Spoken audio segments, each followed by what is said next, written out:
Bon dia. El conseller de Medi Ambient ha anunciat que la setmana que ve substituirà la brida de l'emissari que va provocar les ruptures el passat estiu. Aquesta peça, que arriba demà de la península, garanteix que no hi haurà més fuites aquesta temporada, segons ha assegurat el conseller. També ha dit que l'empresa adjudicatària de la redacció del projecte de construcció d'un nou emissari treballa en aquests moments i s'espera poder tenir-lo per al mes de maig.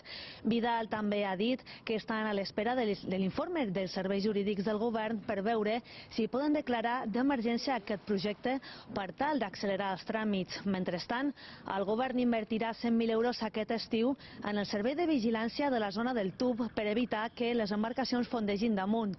I també farà obres a la depuradora d'Eivissa per millorar la qualitat de l'aigua que surt de l'emissari.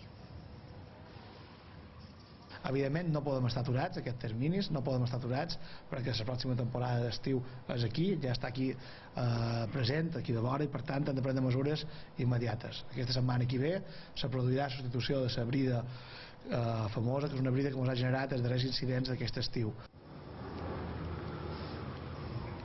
D'altra banda, Vicenç Vidal també ha anunciat que demà el Consell de Govern aprovarà per via d'urgència l'ocupació de 17 finques per iniciar la interconnexió de les dessaladores de l'illa d'Eivissa. Les finques afectades estan als municipis de Sant Josep, Sant Joan i Santa Eulària. Les previsions són que les obres comencin a finals del mes de febrer a Sant Josep de sa Talaia i la visita del conseller de Medi Ambient continuarà aquesta tarda quan anirà a la dessaladora de Santa Eulària de Riu.